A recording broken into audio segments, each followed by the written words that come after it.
हल्द्वानी में लोकसभा का दोबारा टिकट मिलने के बाद भाजपा के नेता और प्रत्याशी अजय भट्ट पहली बार हल्द्वानी पहुंचे, जहां अजय भट्ट का भाजपा कार्यकर्ताओं ने फूल और ढोल नगाड़ों के साथ स्वागत किया।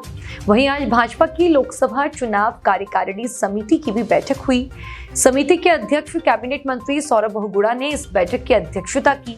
वहीं सौरभ बहुगुणा ने कहा कि लोकसभा चुनाव में कांग्रेस के पास कोई भी दावेदार नहीं है और ना ही अभी तक किसी को टिकट देने की बात सामने आई है। अभी तक कांग्रेस ने अपने प्रत्याशियों की घोषणा भी नहीं की है और ना ही उनका कोई प्रत्याशी मिल पा रहा है। सभी कांग्रेसी नेताओं ने टिकट लेने से मना कर दिया है। वहीं आज लोकसभा चुनाव कार्यकारिणी समिति की बैठक को लेकर कहा कि इस बैठक में सभी कार्यकर्ताओं को अपनी जिम्मेदारी को किस प्रकार से निभाया जाए, इसके लिए निर्देशित किया गया है। और क्योंकि भाजपा के सभी कार्यकर्ता एकजुट होकर काम करते हैं, तो इसी को लेकर आज बैठक की गई है। मैं केंद्रीय नेतृत्व का और प्रदेश के नेतृत्व का बहुत बहुत धन्यवाद करता हूं कि उन्होंने हमारे 3 टिकट जो है उत्तराखंड में हमारे माननीय अजय भट्ट जी का, माननीय अजय टमटा जी का और हमारी टेहरी की सांसद रानी जी का जो टिकट क्लियर किया है, उनके लिए उनको बहुत बहुत धन्यवाद देता हूँ। और आपने जैसे पूछा कैसा माहौल है। देखिए, हम लगातार उत्तराखंड में पिछले 2 साल से, जब से सरकार बनी है पौने 2 साल से, हम लोग लगातार पब्लिक के बीच में हैं, लोगों के बीच जा रहे हैं, हर जिले में जा रहे हैं और बहुत अच्छा रुझान है भारतीय जनता पार्टी के लिए, माननीय मोदी जी के लिए।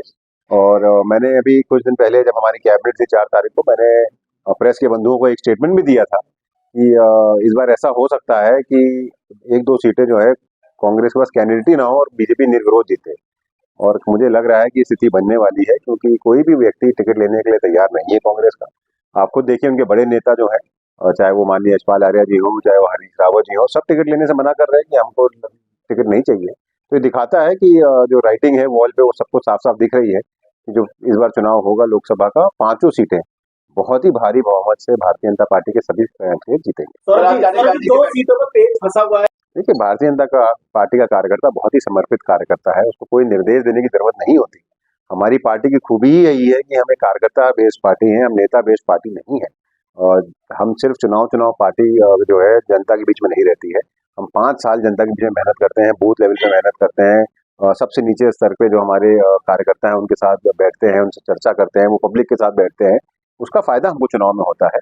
और इस बार भी जब हमारे जो जितनी भी संगठन की मीटिंगें हो रही हैं, इस वक्त जो हमारी कार्यकारिणी बनी है, जो हमारे प्रदेश पदाधिकारी बने हैं, जो हमारे संयोजक बने हैं, क्लस्टर प्रभारी बने हैं, सबकी कोशिश ये है कि एक अच्छा समन्वय बन के रहे चुनाव तक और सब व्यक्तियों को पता हो कि उसका काम क्या हो और जनता के बीच में रह के माननीय मोदी जी की 10 साल की उपलब्धियां, प्रदेश सरकार की 10 साल की उपलब्धियां उन तक पहुंचा सके और उनको जागरूक कर सकें कि आपकी वोट इस देश के लिए क्यों।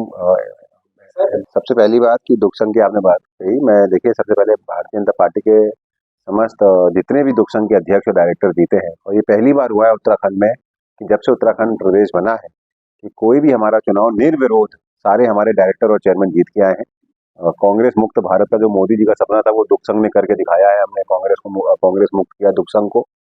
दूसरी बड़ी बात आपने कही कि रेट की बात आपने पूछी, ये पहली बार हुआ है माननीय पुष्कर सिंह धामी जी के नेतृत्व की सरकार में कि हमने इन पौने 2 साल में 8 से 11 रुपए तक की दूध की वृद्धि करी है, जिसका फायदा सारे पशुपालकों को और दूध पालकों को मिल रहा है।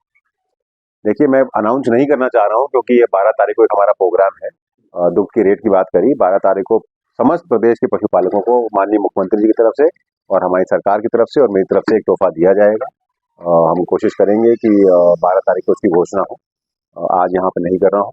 और आपने जो भूसे और साइलेज की बात उठाई, बीच में 1-2 दिन के लिए समस्या आई थी, क्योंकि प्रॉब्लम कहाँ से है कि जब सरकार ने इस बार नीति बनाई थी कि हम 75% साइलेज पे सब्सिडी देंगे और 50% भूसे पे सब्सिडी देंगे, तो एकदम से हमारा जो डिमांड है वो सब्सिडी देने के बाद बहुत ज़्यादा बढ़ गई है, तो उसकी आपूर्ति करना थोड़ा सा हमारे लिए मुश्किल हुआ था। लेकिन अब पिछले 2 दिन पहले मेरे पास भी शिकायत आई थी लालकुआं दुखसंघ से कि कुछ कमी आ रही है साइलेज और भूसे में, लेकिन पिछले 2 दिन में लगातार हमने उसकी जो आपूर्ति है वो करके पूर्ण कर दी है।